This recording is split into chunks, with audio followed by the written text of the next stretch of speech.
nouveau numéro de l'invité de l'économie. Aujourd'hui, nous recevons pour vous, mesdames et messieurs, M. Moussa Djagoudi. Il est fonctionnaire chargé de l'agrobusiness, coordonnateur régional de projet bureau régional de l'Afrique pour la FAO. Bienvenue à vous sur Sika TV. Merci. Bonjour. Alors, quand on est un fonctionnaire chargé de l'agrobusiness, en quoi ça consiste exactement votre travail? Merci d'abord. Notre travail consiste à apporter un appui technique aux pays membres de la FAO pour le développement des chaînes de valeur de l'agrobusiness, permettant à améliorer la sécurité alimentaire et le revenu des ménages, des populations. Si vous devez faire un état des lieux de l'agrobusiness en Afrique aujourd'hui, comment est-ce qu'il se présente? Je crois qu'il ne peut pas oser dire qu'il veut faire l'état des lieux de l'agrobusiness en Afrique, mais je peux dire ce que je pense un peu de ce qui concerne de l'agrobusiness et des chaînes de valeur. Très globalement, vous allez voir que l'Afrique a un potentiel énorme en termes de ressources naturelles. Que ce soit les ressources en eau, que ce soit les ressources en terre, nous en avons beaucoup. Et les statistiques montrent que nous avons plus de terres arables qui ne sont pas exploitées. Ça, c'est un côté. Le deuxième côté aussi, vous allez voir que l'Afrique est le continent qui a plus de jeunes. Ça, c'est un autre côté. Et l'autre côté, vous allez voir que l'Afrique est un des continents qui importe beaucoup d'aliments. Ça devient maintenant un paradoxe. Parce qu'on a des ressources en terre, on a du potentiel en termes de main-d'œuvre et on continue d'importer. Au risque de ne pas me tromper, je crois que la BAD a estimé à environ 35 milliards de dollars les importations en aliments par an pour l'Afrique. Et ça, c'est un manque à gagner pour l'Afrique. Donc, à mon avis, en termes d'agrobusiness, je parlais même de perspective de chaîne de valeur, vous allez voir que le niveau de productivité de l'agriculture reste faible. Quand on compare les rendements moyens de certains produits, certaines cultures, entre l'Afrique et l'Asie, ou l'Amérique latine, ou puis encore les pays occidentaux, nous sommes très loin derrière eux tout ça. À quoi est-ce que cela est dû? Je pense qu'il y a un certain nombre de facteurs qui sont là. Un des éléments, c'est lié à la faible technologie de l'agriculture. Donc la technologie importe beaucoup par rapport à l'amélioration de la productivité. Il y a aussi les pratiques culturelles. Donc il y a des pratiques culturelles qui sont beaucoup plus améliorées, qui permettent de maximiser ou d'optimiser l'utilisation des ressources et au même moment donc augmenter la productivité des terres et donc améliorer beaucoup plus le rendement des gens. Donc vous allez voir que dans certains pays, je ne vais pas nommer, ils parlent déjà d'agriculture de précision qui permet déjà d'aller mettre exactement le besoin de la plante qui souffre, au lieu de mettre les fertilisants partout où certaines parties ne seront pas utilisées, qui seront ruissellées et qui vont même aller polluer encore nos ressources en eau. Mais ça consiste à détecter le besoin spécifique de la plante et aller apporter ce que la plante a besoin. Et ça permet d'optimiser non seulement la ressource elle-même, mais le temps aussi de l'utilisation. Donc, en termes de rendement, de productivité, l'Afrique reste encore derrière. Donc je pense qu'il y a aussi les changements climatiques qui constituent aussi un facteur important et qui pèse lourd dans les coûts de production et tout ce qui ça entraîne comme conséquences négatives. Donc toute la production actuelle, vous allez voir qu'en Afrique, je peux dire la majorité, pour ne pas dire que plus de 80-90%, la pollution est liée à l'eau, aux pluies. Alors que nous sommes en train maintenant d'affronter les changements climatiques où les périodes de pluie, l'imprédictibilité, on ne peut pas prévoir, l'imprévisibilité des pluies, les saisons pluvieuses ne sont plus les mêmes. Ça veut dire qu'il faut adopter des techniques qui permettent de minimiser les risques liés à l'apport en eau, parce que quand une plante est à un stade donné et qu'elle a besoin de l'eau, que l'eau n'est pas là, qu'est-ce qui va se passer? Si des dispositifs préalables n'étaient pas pris pour pouvoir apporter le besoin en eau, ça veut dire que tout ça, ça entraîne l'échec de la pollution. Vous allez voir aussi qu'il y a aussi des pestes, des maladies, des plantes et tout ça. Actuellement, il y a un phénomène qui est là. Qui joue aussi sur le rendement. Beaucoup sur le rendement, parce que c'est une compétition entre la plante et le parasite. Et donc tout ça, ça permet qu'au bout du rouleau, la productivité, le rendement est faible Et ça décourage même ceux qui s'engagent dans le domaine agricole parce que la rentabilité devient faible et que ça décourage ceux qui... et les investissements. Parce que celui qui investit, qui n'arrive pas à avoir le retour à l'investissement et à faire des bénéfices, ne sera plus encouragé de continuer ou d'autres personnes ne pourront pas suivre ce chemin.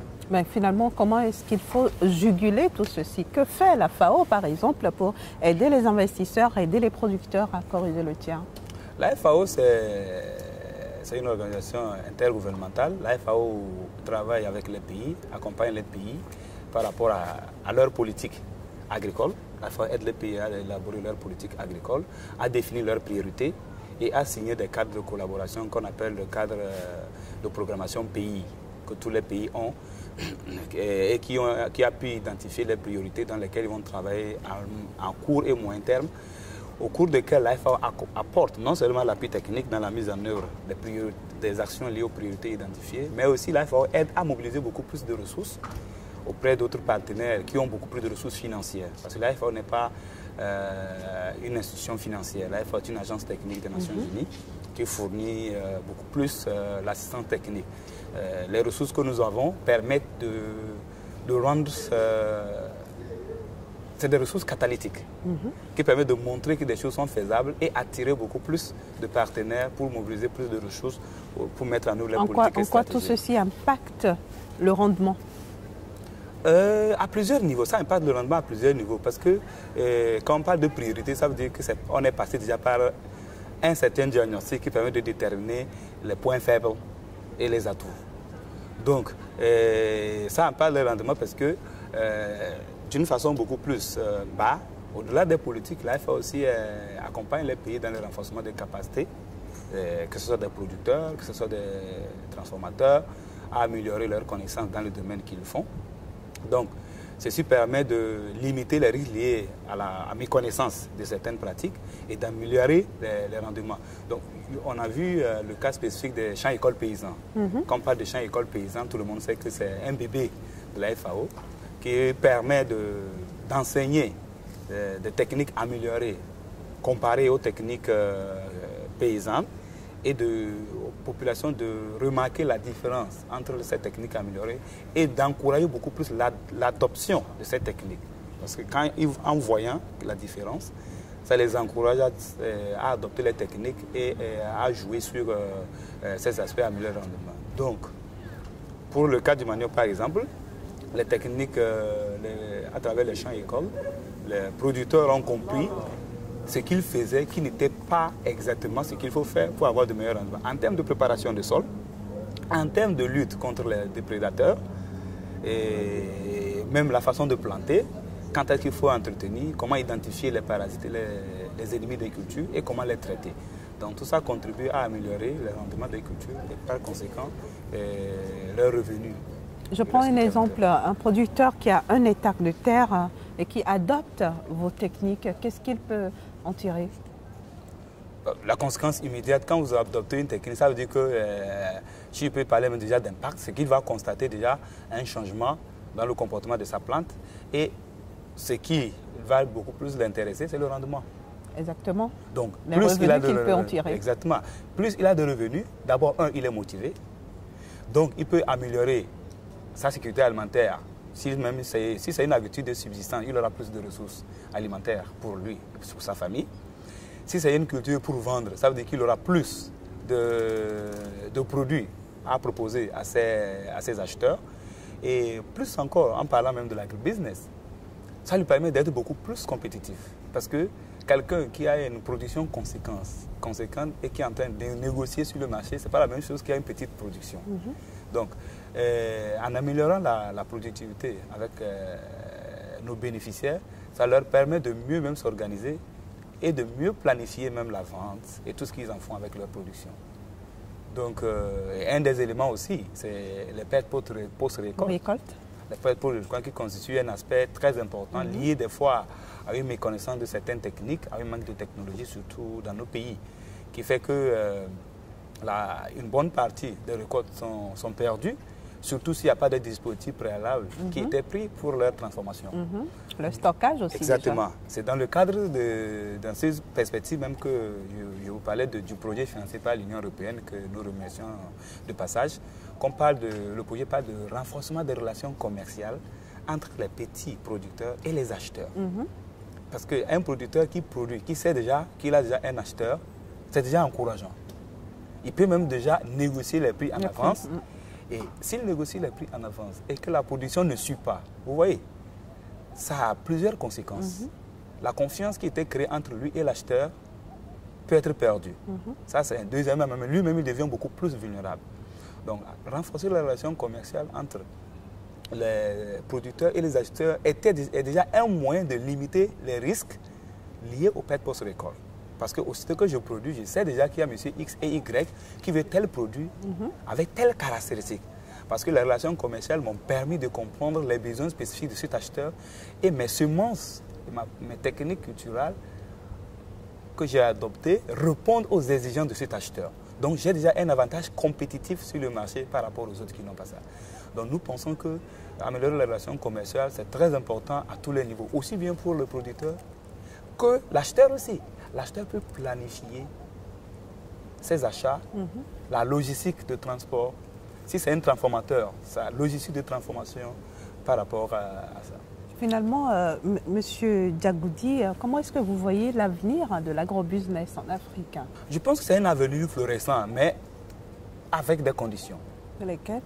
Les conditions, c'est qu'il y a un certain nombre de paramètres ou de contraintes que j'ai identifiées au passage.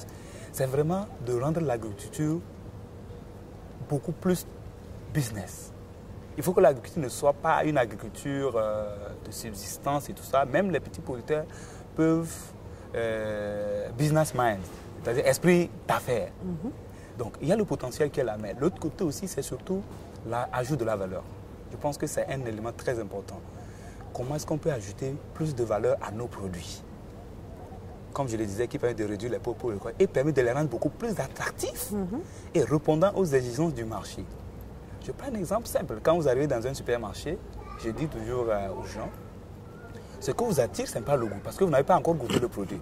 Ce qui vous attire, c'est la façon dont le produit est présenté. Vous voyez, donc je pense qu'un des éléments, au-delà des activités au champ, l'amélioration de la productivité, la production et tout ça, c'est comment est-ce qu'on ajoute de la valeur à nos produits. À ce qu'on produit. Comment est-ce qu'on augmente la durée de vie de nos produits pour répondre aux exigences et rester compétitif par rapport à tous les produits que nous recevons, qu'on voit très emballés. Et cela a un coût. Donc l'avenir de l'agribusiness en Afrique, c'est très promoteur, à condition que nous essayons de jouer sur tous ces facteurs liés à l'amélioration de la productivité, gestion des risques liés au climat et aussi l'ajout de la valeur, ajouter de la valeur à nos produits pour rester compétitifs par rapport aux autres produits qu'on connaît. Merci beaucoup. Merci Monsieur Moussa Djagoudi. Je rappelle que vous êtes fonctionnaire de la FAO, chargé de l'agrobusiness, coordonnateur régional de projet, bureau régional pour l'Afrique. Merci d'avoir accepté l'invitation de SICA TV. Merci madame, on espère que ça a été utile. Ça a été utile. Merci. Okay.